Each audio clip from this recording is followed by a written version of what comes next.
Hello दोस्तों, कैसे हैं आप सब। उम्मीद करते हैं आप सभी अच्छे होंगे। दोस्तों, आज की ये वीडियो एसएससी के प्रीवियस ईयर क्वेश्चंस की 5वीं वीडियो है, जिसके अंतर्गत हम लोग रीजनिंग के 20 प्रश्नों को डिस्कस करने वाले हैं। तो इससे पहले हमने इसके 4 वीडियो को डिस्कस किया हुआ है। यदि आपने अभी तक उन वीडियो को वॉच नहीं किया हुआ है तो आप उसे प्लेलिस्ट में जाके वॉच कर सकते हैं, या प्लेलिस्ट इस वीडियो के एंड में यहाँ पे शो होगी, आप वहाँ से भी उसको वॉच कर सकते हैं। तो आइए आज की वीडियो को हम स्टार्ट करते हैं।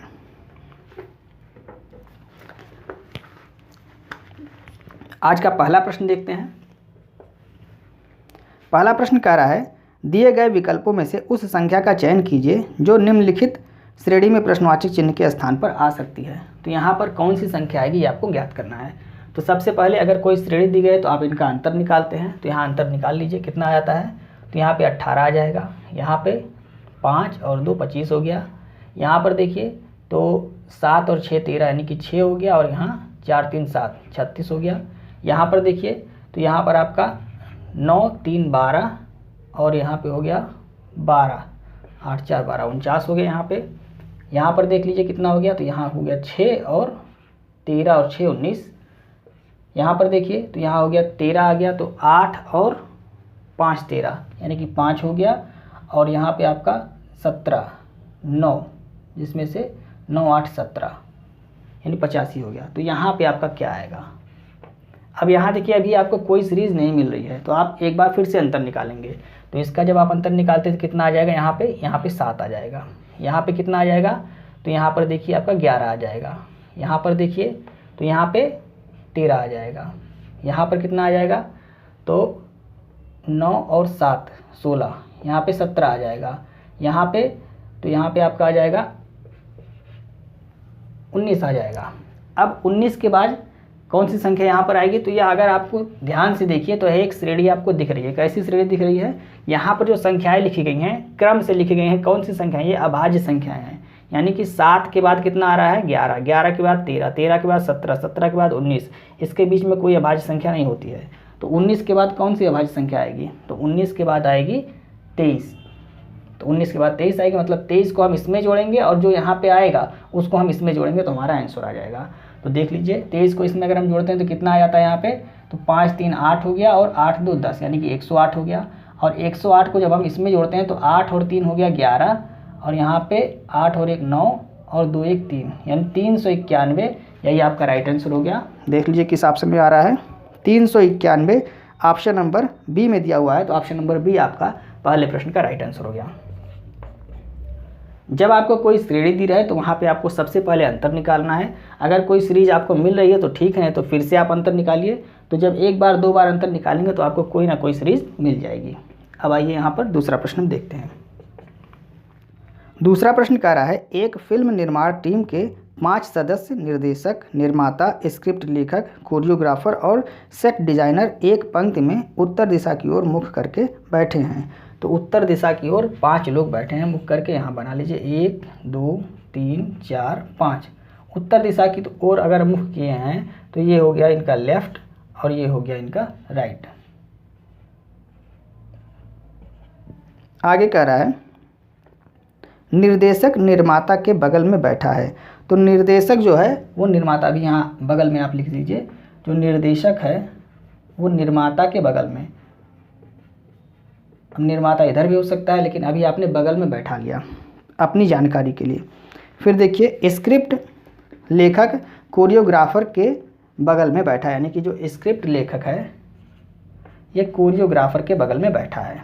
इसको भी आप इधर भी बैठ सकता है, इधर भी बैठ सकता है, कहीं भी बैठ सकता है। आप अपनी जानकारी के यहाँ लिख लिए हैं कि यहाँ पर दोनों एक साथ बैठ रहे हैं। आगे क्या कह रहा है, कोरियोग्राफर सेट डिज़ाइनर के साथ नहीं बैठा है। जो कोरियोग्राफर है वो सेट डिज़ाइनर के साथ नहीं बैठा है। तो कोरियोग्राफर ये जो है वो सेट डिज़ाइनर इनके साथ नहीं बैठा है। इसको भी आप लिख लीजिए, यहाँ डी भी लगा लीजिए। अब देखिए आगे क्या कह रहा है, सेट डिज़ाइनर के साथ नहीं बैठा है जो कि पंक्ति के बाएं सिरे पर है। बाएं सिरे पर कौन बैठा है, सेट डिज़ाइनर, यानी कि जो कि जिसके नज़दीक के लिए आता है। नज़दीक यहाँ पे कौन सा है, तो कोरियोग्राफर दूर है और सेट डिज़ाइनर आपका जो लिखा हुआ है उसको देखिए लाइन में, तो नज़दीक क्या आ रहा है, सेट डिज़ाइनर आ रहा है। तो सेट डिज़ाइनर कहाँ पे बैठा हुआ है, पंक्ति के बाएं सिरे पे। तो ये बायां है, यहाँ पे कौन बैठा है, यहाँ पर बैठा हुआ है सेट डिज़ाइनर।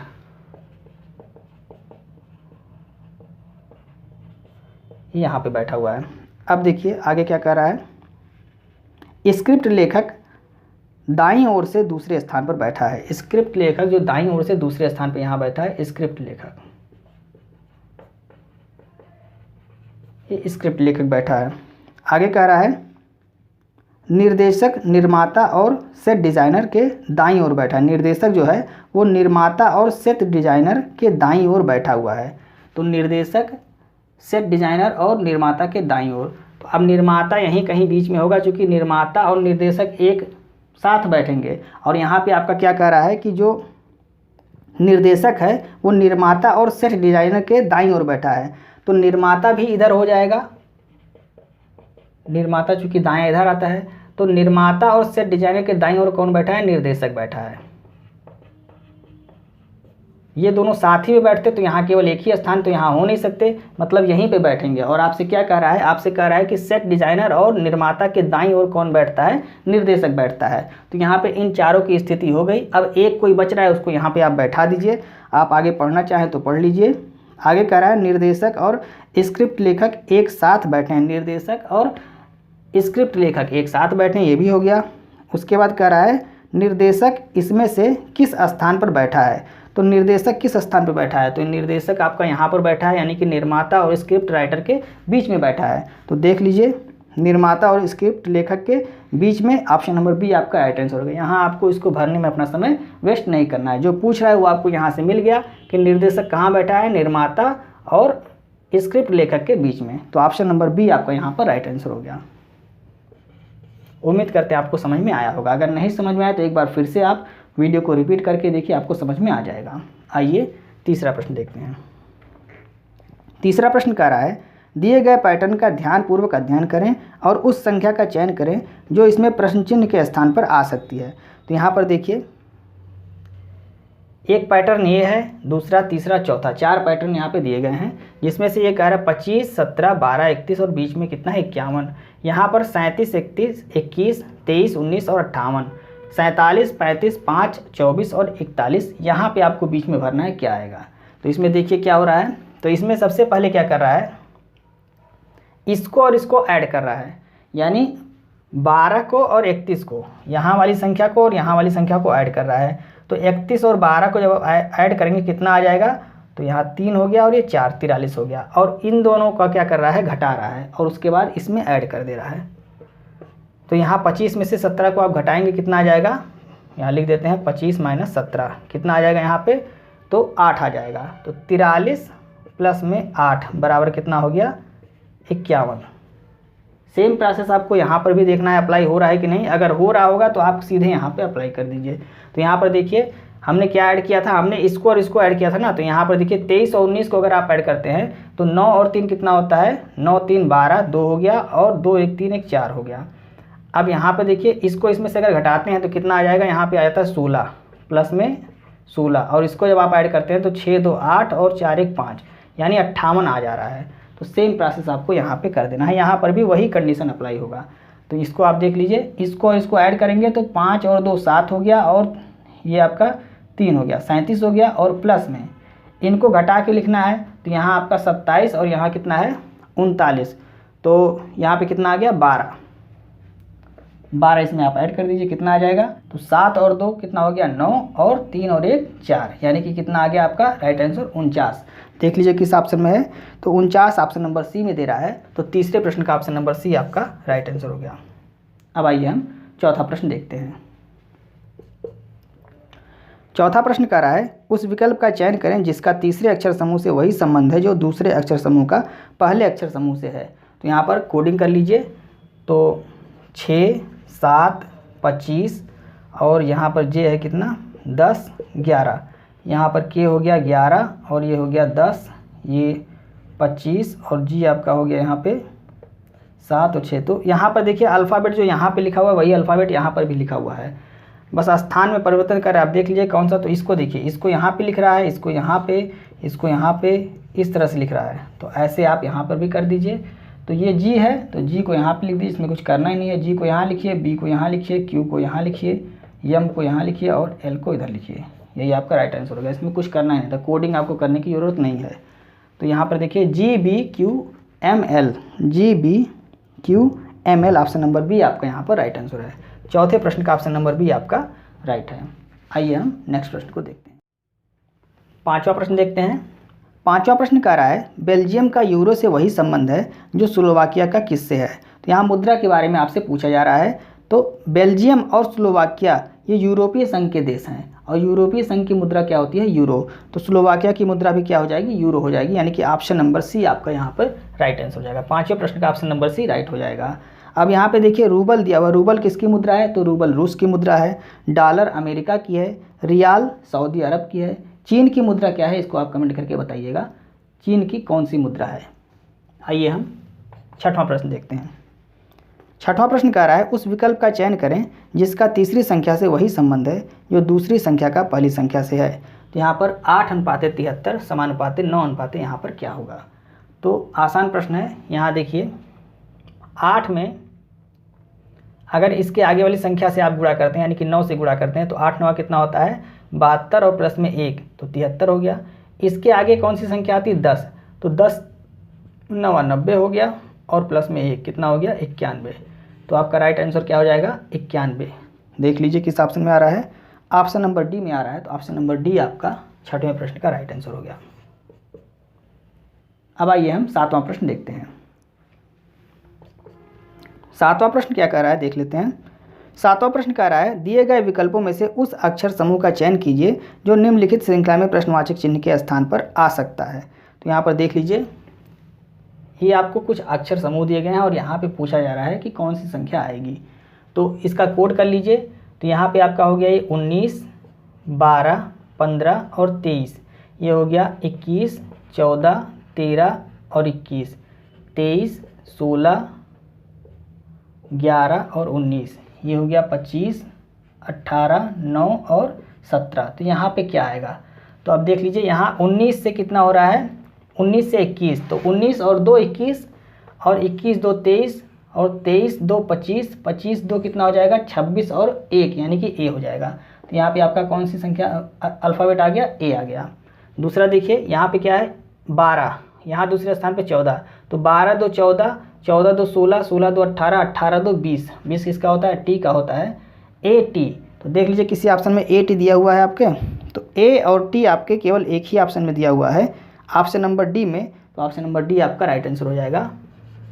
आगे आपको सॉल्व करने की ज़रूरत नहीं है, सीखना है तो आप सॉल्व कर सकते हैं और सॉल्व करके इसका आंसर कमेंट करके बताइएगा। आइए हम आठवां प्रश्न देखते हैं।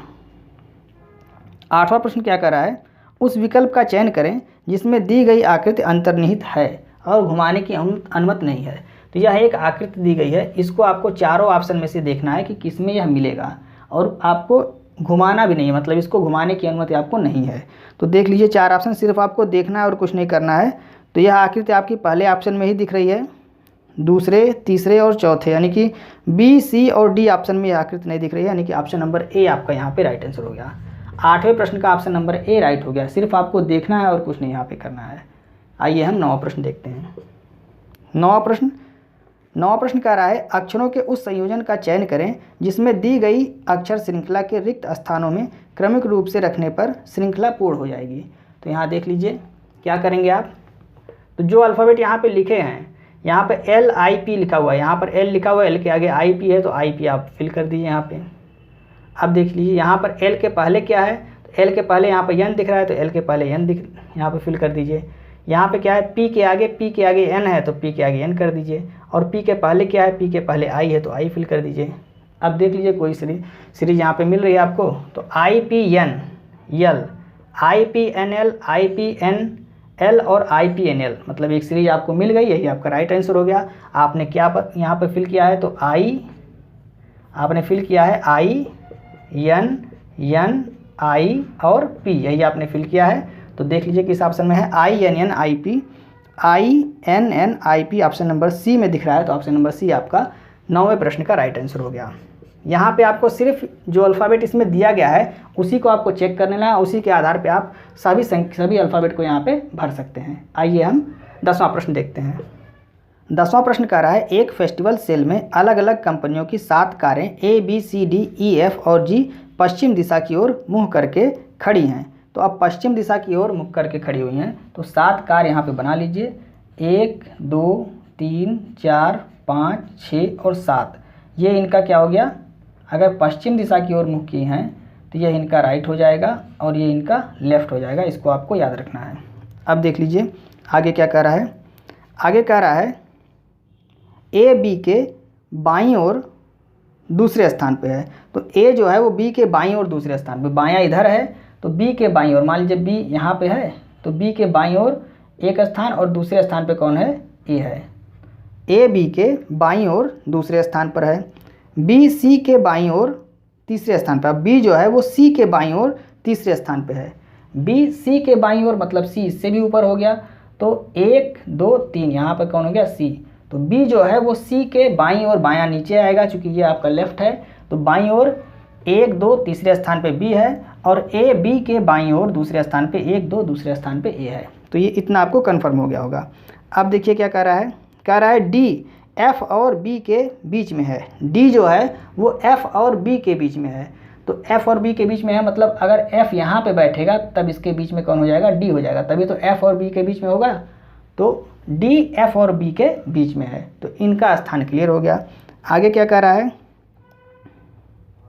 सी जी के दाईं ओर चौथे स्थान पर है और एक सिरे पर है। यानी सी जो है वो जी के दाईं ओर चौथे स्थान पे है और एक सिरे पे है। तो जी के दाईं ओर चौथे स्थान में मतलब जी नीचे होगा और इसके दाईं ओर चौथे स्थान पे कौन होगा, सी होगा। तो सी एकदम लास्ट में एक सिरे पे, मतलब सी आपको यहाँ पे बैठाना है, सी को एकदम लास्ट में, क्योंकि एक सिरे पे कह रहा है। और इसके जी के दाईं ओर मतलब 1 2 3 4 स्थान पे, तो यहाँ पे कौन हो गया, यहाँ पे जी हो गया। तो अब इतने लोग आपके सभी लोग यहाँ पे फिल हो गए। एक बार फिर से देख लीजिए, हम फिर से समझा दे रहे हैं अगर किसी को कन्फ्यूजन है तो। कह रहा है पहले ए बी के बाईं ओर दूसरे स्थान पर है, तो ए जो है बी के बाईं ओर, तो बी हमने यहाँ बैठाया तो बाईं ओर मतलब नीचे 1 2 दूसरे स्थान पे ए हो गया। उसके बाद कह रहा है कि बी सी के बाईं ओर तीसरे स्थान पे है, तो सी के बाईं ओर मतलब तीसरे स्थान पे 1 2 तीसरे स्थान पे बी बैठा हुआ है। और उसके बाद कह रहा है डी एफ और बी के बीच में है, तो डी जो है वो एफ और बी के बीच में है, तो बी पहले से यहाँ बैठा है, यहाँ पे 2 स्थान खाली है, तो एफ को जब आप यहाँ पे बैठाएंगे तब तो उसके बीच में डी हो पाएगा। तो यहाँ इनका स्थान क्लियर हो गया। अब आपसे कह रहा है कि सी जो है वो जी के दाईं ओर चौथे स्थान पे है और एक सिरे पर है, यानी कि एक सिरे पर है, तो यहाँ पे अगर इसको मानते हैं लास्ट सिरे पे, तो इसके दाईं ओर, तो दायां आपका ऊपर है जी के, तो 1 2 3 4 जी के दाईं ओर चौथे स्थान पे, तो जी का स्थान आपका ये क्लियर हो गया। तो अब 1 2 3 4 5 6 लोग बैठ गए। कितने यहाँ पे थे, तो कार थी, 6 कार थी, 7 कार थी आपकी, 7 कारें थी। तो 7 कार में से 6 कारों को आपने बैठा दिया एक सीरियल से, तो सी हो गया, एफ हो गया, फिर यहाँ पे डी हो गया, यहाँ बी हो गया, यहाँ जी हो गया और यहाँ ए हो गया। अब जो बचा है वो नीचे हो जाएगा। पूछ क्या रहा है आपसे, आपसे पूछ रहा है निम्नलिखित विकल्प में कौन सी ई की सही स्थिति है। अब ई की सही स्थिति क्या है, तो ई यहाँ पे बैठे, यहाँ पर देखिए ई कहीं दिख नहीं रहा है, तो एक ही बचा है, तो एक को आप यहाँ पे बैठा दीजिए। तो अब देख लीजिए ई की स्थिति क्या है, तो बाईं बी के बाईं ओर तीसरे स्थान पे, बी के बाईं ओर तीसरे स्थान पे, तो सही है, बी यहाँ पे और इसका बायां यहाँ हो जाएगा। 1 2 तीसरे स्थान पे कौन है, ई है, यानी कि ऑप्शन नंबर ए ही आपका यहाँ पर राइट आंसर हो गया। तो 10वें प्रश्न का ऑप्शन नंबर ए आपका राइट आंसर हो गया। उम्मीद है आपको समझ में आया होगा। आइए हम नेक्स्ट प्रश्न को देखते हैं। 11वां प्रश्न देखते हैं। प्रश्न कह रहा है एक निश्चित कूट भाषा में WORD को DLIW लिखा जाता है और NOUN को MLFM लिखा जाता है, तो उसी कूट भाषा में VERB को किस प्रकार लिखा जाएगा। तो यहाँ देख लीजिए, आप इनकी कोडिंग कर लीजिए, लेकिन यहाँ पे आप देखिए, अगर ध्यान से देखिए तो ये कोड यहाँ पे आपको नहीं करना है। क्यों नहीं करना है, तो यहाँ पे अपोजिट दिया हुआ है। अपोजिट कैसे दिया हुआ है, तो W का अपोजिट क्या होता है, W का होता है 23 और इसका होता है कितना, 4, तो ये आपका अपोजिट होता है। L का अपोजिट क्या होता है, लो, यानी कि L और O ये अपोजिट होता है। R का इंडियन रेलवे, D का ड्यू, DW, तो वही चीज़ यहाँ पे W का D लिखा हुआ है और D का W लिखा हुआ है, यानी कि अपोजिट लिखा हुआ है।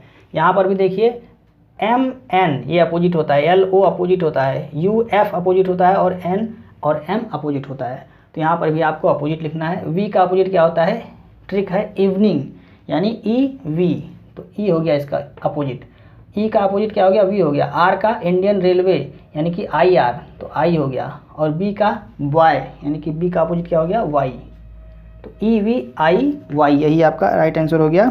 EVIY I why option number D में दिया हुआ है, तो ऑप्शन नंबर डी आपका 11वें प्रश्न का राइट आंसर हो गया। आइए हम 12वां प्रश्न देखते हैं।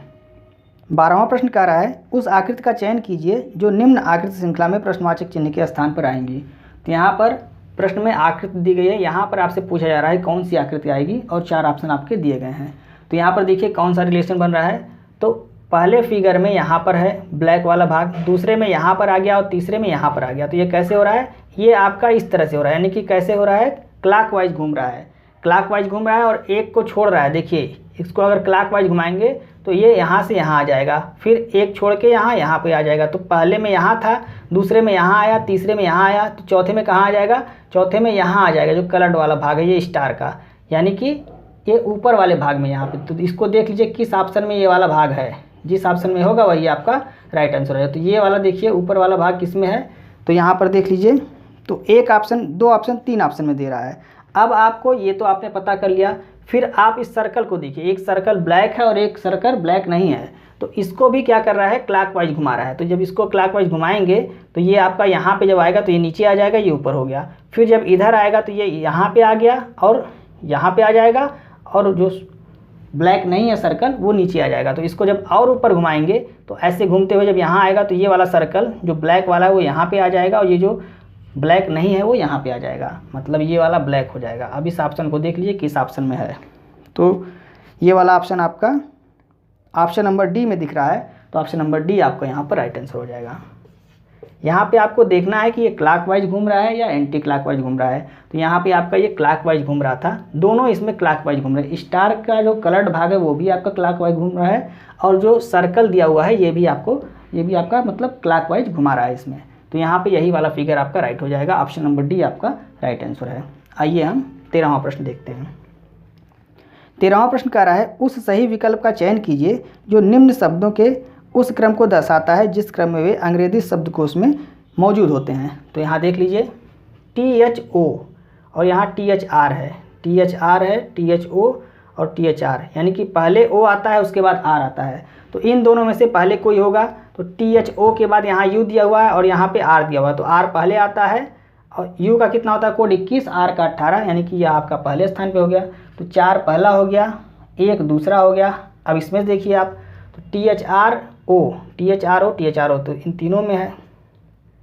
यहाँ O के बाद A दे रहा है, O के बाद T दे रहा है और O के बाद M दे रहा है। तो पहले A आएगा, उसके बाद M आएगा, उसके बाद T आएगा, यानी कि पहले 2। O का कोड कितना, A का कोड 1 होता है, तो पहले 2 आ गया। अब यहाँ पे M का कोड 13 होता है, मतलब कि 5 आ गया। और T का कोड कितना होता है, T का कोड होता है 20, मतलब कि यह सबसे लास्ट में आ गया। यही आपका राइट आंसर हो गया। 4 1 2 5 3, 4 1 2 5 3 देख लीजिए, 4 1 2 5 3 ऑप्शन नंबर डी में दिया हुआ है, तो ऑप्शन नंबर डी आपका राइट आंसर हो गया। जैसे आप डिक्शनरी में मीनिंग खोजते हैं उसी तरह से आपको यहाँ पे क्रम से लगाना है। आइए हम 14वां प्रश्न देखते हैं। प्रश्न कह रहा है दिए गए विकल्पों में से उस संख्या का चयन कीजिए जो निम्नलिखित श्रेणी में प्रश्नवाचक चिन्ह के स्थान पर आएगी। तो यहाँ पर देख लीजिए, अब यहाँ पे अगर आप ध्यान से देखिए तो आपको यहाँ 2 सीरीज दिख रहा होगा, एक 12 24 36 और एक 3 6 9। तो यहाँ पर अगर इसको आप देखते हैं तो 3 में 3 ऐड कर रहा है, तो 3 3 6, 6 और प्लस 3 9, तो 9 3 यहाँ पे क्या हो जाएगा 12। लेकिन हमको यहाँ वाली संख्या को पता करना है, तो इसको देखते हैं। 12 गुणे 2 कितना हो गया 24। अब फिर यहाँ पे 12 गुणे 2 और 12 गुणे 3, 12 गुणे 3 कितना हो गया 36। तो 12 गुणे 4 कितना हो जाएगा 12 चौक 48, यानी कि यहाँ पर क्या आ जाएगा 48 आपका राइट आंसर हो गया। कैसे किया, तो 12 जब आप इसको, ये अलग सीरीज आपकी बन रही है और ये अलग सीरीज बन रही है, तो यहाँ पे आपका 12 दूनी 24, 12 3 36, तो 12 चौक 48 हो जाएगा, यानी कि 48 आपका राइट आंसर है। ऑप्शन नंबर ए आपका यहाँ पर राइट आंसर है, यानी कि 14वें प्रश्न का ऑप्शन नंबर ए आपका राइट है। उम्मीद करते हैं आपको प्रश्न समझ में आ रहे होंगे। आइए हम नेक्स्ट प्रश्न को देखते हैं। 15वां प्रश्न देखते हैं। प्रश्न कह रहा है दिए गए पैटर्न का ध्यानपूर्वक अध्ययन करें और उस संख्या का चयन करें जो इनमें प्रश्नवाचक चिन्ह के स्थान पर आ सकती है। तो यहाँ पर देख लीजिए, यहाँ पैटर्न दिया हुआ है 23 63 34 31, और यहाँ पे आपको पता करना है कौन सी संख्या होगी, और 28 27 63 और 18। तो यहाँ पर देख लीजिए कौन सा रिलेशन बन रहा है। तो इस तरह का पैटर्न हमने इससे पहले सॉल्व कराया हुआ है। यहाँ पे क्या करना है, इसका आप दोगुना करेंगे, यानी कि इधर वाली जो संख्या है इसका दोगुना करेंगे और इसका आधा करके ऐड कर देंगे। जैसे देखिए 23 का दुगुना कितना होता है, 23 दूनी 23 गुणे 2 कितना हो गया 46, और 34 का आधा कितना होता है 17। तो 46 में जब आप 17 ऐड करेंगे कितना आ जाएगा, तो 7 और 6 13 और यहाँ पे 6 यानी 63 आ गया। बीच वाली संख्या आपको प्राप्त हो जाती है। यहाँ भी आप सेम प्रोसेस कीजिए, 27 दूनी यानी कि 27 गुणे 2, 27 दूनी 54 हो गया, और प्लस में 18 का आधा कितना होता है, 18 का आधा होता है 9, तो 54 और 9 कितना हो गया, तो यहाँ पे हो गया 63। सेम प्रोसेस आपको यहाँ पर भी करना है। 63 आपका यहाँ बीच में आ रहा है, तो यहाँ 31 दूनी कितना हो गया, 31 दूनी 62, और प्लस में 28 का आधा कितना होता है 14, 4 2 6 और 6 1 7 कितना हो गया 76। तो यहाँ पर क्या आएगी, कौन सी संख्या आएगी 76, 76। यही आपका राइट आंसर हो गया। देख लीजिए 76 ऑप्शन नंबर सी में दे रहा है, तो ऑप्शन नंबर सी आपका राइट आंसर है। इस तरह के प्रश्नों को जितना आप सॉल्व करेंगे उतना आपके लिए अच्छा रहेगा। आइए हम 16वां प्रश्न देखते हैं। प्रश्न कह रहा है, एक छायाचित्र की ओर इंगित करते हुए एक महिला ने एक व्यक्ति से कहा, वह तुम्हारे भाई के दादा के इकलौते पुत्र की पत्नी है। छायाचित्र में प्रदर्शित महिला का व्यक्ति से क्या संबंध है, ये आपको बताना है। तो इम्पॉर्टेंट प्रश्न है, ब्लड रिलेशन का प्रश्न है ये, तो इम्पॉर्टेंट है, इसको आप ध्यान से देखिए। कह रहा है कि वह तुम्हारे, कौन कह रहा है, मतलब एक महिला ने एक व्यक्ति से कहा वह तुम्हारे भाई के, मतलब व्यक्ति के भाई के, यहाँ बनाते हैं व्यक्ति के भाई के दादा, भाई के दादा मतलब इनके यहाँ पे पिता होंगे और पिता के भी पिता, ये हो गए दादा के इकलौते पुत्र। अब दादा के इकलौते पुत्र मतलब इनके पिता ही होंगे। दादा के इकलौते पुत्र की पत्नी मतलब इनकी पत्नी, इनकी ये पत्नी हो गई। तो जब ये पत्नी हो गई और यहाँ जो व्यक्ति है और इनका भाई है, तो इन दोनों के पिता ये हो गए और इन दोनों की माता ये हो गई। तो आपसे प्रश्न क्या पूछ रहा है, प्रश्न कह रहा है छायाचित्र में प्रदर्शित, तो यहाँ पर यही छायाचित्र में है, छायाचित्र में कौन है, यही है इनकी पत्नी। तो ये क्या है, यहाँ पर देख लीजिए, छायाचित्र में प्रदर्शित महिला का व्यक्ति से क्या संबंध है। व्यक्ति कहाँ है, व्यक्ति यहाँ पर है, और छायाचित्र में प्रदर्शित महिला कहाँ पर, यहाँ पर है। तो महिला का व्यक्ति से क्या संबंध है, तो जिसके साथ का लगा होगा उसी का हम संबंध बताएंगे। तो यह इसकी क्या है, तो माता होगी, क्योंकि ये पिता है तो ये पत्नी है उनकी, तो माता ही होंगी। तो ऑप्शन नंबर कौन सा सही है, ऑप्शन नंबर डी यहाँ पर आपका राइट आंसर हो जाएगा। यानी 16वें प्रश्न का ऑप्शन नंबर डी आपका राइट हो जाएगा। एक बार फिर से देख लीजिए, कह रहा है कि वह तुम्हारे भाई के, कौन कह रहा है, एक महिला ने एक व्यक्ति से कहा वह तुम्हारे भाई के, मतलब व्यक्ति के भाई के, तो व्यक्ति के भाई के दादा के, अब दादा के मतलब बीच में पिता भी तो होंगे तब तो दादा आएंगे, तो पिता के पिता वो हो गए दादा, दादा के इकलौते पुत्र कौन हुए, तो इनके पिता ही हो गए, और इकलौते पुत्र की पत्नी कौन होंगी, इनकी माता होंगी। तो यहाँ पे राइट आंसर क्या हो जाएगा, ऑप्शन नंबर डी यहाँ पे राइट आंसर हो जाएगा। आइए 17वां प्रश्न देखते हैं। प्रश्न कह रहा है, उस वेन आरेख का चयन करें जो निम्नलिखित वर्गों के मध्य संबंधों को सर्वोत्तम तरीके से निरूपित करता है। पुरुष, उद्यमी और परोपकारी। तो कुछ पुरुष उद्यमी भी हो सकते हैं, कुछ नहीं भी हो सकते हैं, कुछ परोपकारी भी हो सकते हैं और उद्यमी भी हो सकते हैं। तो यहाँ पे आपका जो वेन आरेख बनेगा वो आपका इस तरह से बन जाएगा, यानी कि कुछ पुरुष, ये आपके पुरुष हो गए, ये उद्यमी हो गए, और ये आपके परोपकारी हो गए, परोपकारी। तो कुछ पुरुष परोपकारी भी होंगे, कुछ पुरुष उद्यमी भी होंगे, कुछ उद्यमी भी परोपकारी होंगे। तो यहाँ पे यही वाला ऑप्शन आपका राइट हो जाएगा। तो ऑप्शन नंबर डी आपका यहाँ पर राइट आंसर है, यानी कि 17वें प्रश्न का ऑप्शन नंबर डी आपका राइट हो गया। आपसे कह रहा है वेन आरेख बनाने के लिए, तो पुरुष जो है वो उद्यमी भी हो सकते हैं, परोपकारी भी हो सकते हैं, और जो उद्यमी है उसमें से भी कुछ परोपकारी भी हो सकते हैं, कुछ नहीं भी हो सकते हैं। तो यही वाला फिगर आपका राइट होगा। आइए हम 18वां प्रश्न देखते हैं। 18वां प्रश्न कह रहा है, यदि प्लस का अर्थ घटाना और भाग का अर्थ योग है, यानी प्लस का अर्थ क्या है, घटाना, और भाग का अर्थ है योग, यानी कि धन हो गया। उसके बाद कह रहा है, स्मॉलर देन का जो निशान होता है उसका अर्थ है गुणा, यानी कि इसका अर्थ क्या है, गुणा है, और इसका अर्थ देख लीजिए क्या है, ग्रेटर देन का अर्थ है भाग, यानी कि इसका अर्थ है भाग। सबसे पहले इसको हम सॉल्व करते हैं, तो कितना आ जाएगा, ब्रैकेट को सॉल्व करते हैं सबसे पहले बाड मास के नियम से। तो 3 दूनी 6 यहाँ 2 आ गया। उसके बाद इसमें भाग देंगे तो यहाँ कितना आ जाएगा 9 आ जाएगा। तो इस पूरे को जब हमने सॉल्व किया कितना आ गया 9 आ गया। यहाँ पे है गुणा तो 11 9 99 यानी कि यहाँ पर हो गया 79 और प्लस 99 और ये आपका -9 है। तो कितना आ गया यहाँ 79 और प्लस में 9 घट जाएगा तो 90 हो गया और 9 और 7 16 यानी कि 169। यही आपका राइट आंसर हो गया। देख लीजिए 169 ऑप्शन नंबर ए में दे रहा है, तो ऑप्शन नंबर ए आपका 18वें प्रश्न का राइट आंसर हो गया। उम्मीद करते हैं आपको प्रश्न समझ में आ रहे होंगे। आइए हम नेक्स्ट प्रश्न को देखते हैं। 19वां प्रश्न देखते हैं। प्रश्न कह रहा है एक कक्षा में कुल 60 छात्र हैं। छात्र बी का रैंक योग्यता क्रम में नीचे की ओर से 41वां है, ऊपर की ओर से छात्र बी का रैंक क्या होगा। तो यहाँ मान लीजिए ये कुल कितने छात्र हैं, ये टोटल छात्र कितने हैं 60 हैं।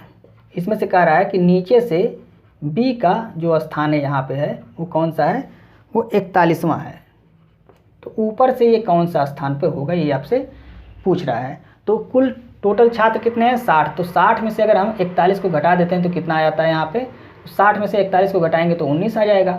लेकिन 19वां कहाँ तक है, इसके ऊपर वाला स्थान यानी कि जो यहाँ वाला स्थान रहेगा वो 19वां आएगा। हमको कह रहा है कि इसका स्थान क्या होगा, तो इसमें हम एक और ऐड कर देंगे, मतलब इसका कौन सा स्थान हो जाएगा 20वां स्थान हो जाएगा। 60 में से अगर हम 41 को घटा देंगे तो इसके ऊपर वाली संख्या तो प्राप्त होगी, तो ऊपर वाली संख्या हमको कितनी प्राप्त होगी 19 प्राप्त होगी। लेकिन हमको इसका स्थान पूछ रहा है कि ऊपर से इसका स्थान क्या है, तो इसका स्थान प्राप्त करने के लिए हमको एक यहाँ पे ऐड करना पड़ेगा, तो 20वां स्थान है। तो देख लीजिए कौन से ऑप्शन में है, तो ऑप्शन नंबर ए आपका यहाँ पर राइट आंसर हो जाएगा। यानी 19वें प्रश्न का ऑप्शन नंबर ए आपका राइट आंसर हो जाएगा। आइए हम 20वां प्रश्न देखते हैं।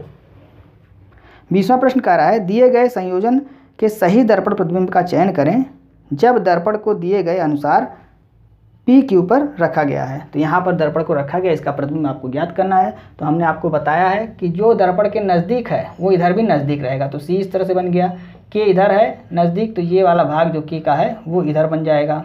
उसके बाद यस वाला ये वाला भाग, तो यस इस तरह से बन जाएगा। 9 वाला ये वाला भाग है तो यहाँ पे 9 आपका इस तरह से बन जाएगा। तो देख लीजिए किसी ऑप्शन में मिल रहा है इतना, तो इतने से अगर आपको आपका आंसर प्राप्त हो जाए तो आगे करने की ज़रूरत ही नहीं है।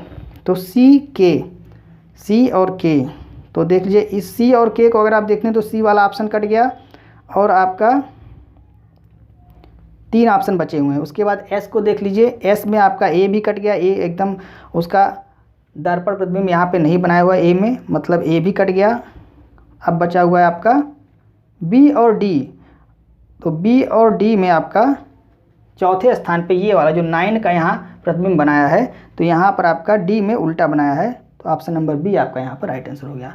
यानी कि 20वें प्रश्न का ऑप्शन नंबर बी आपका राइट आंसर हो गया। डी का अगर आप बनाना चाहें तो ये वाला भाग इधर है तो ये इस तरह से हो जाएगा डी, और बी का इस तरह से हो जाएगा, ये आपका पूरा प्रतिबिंब हो गया।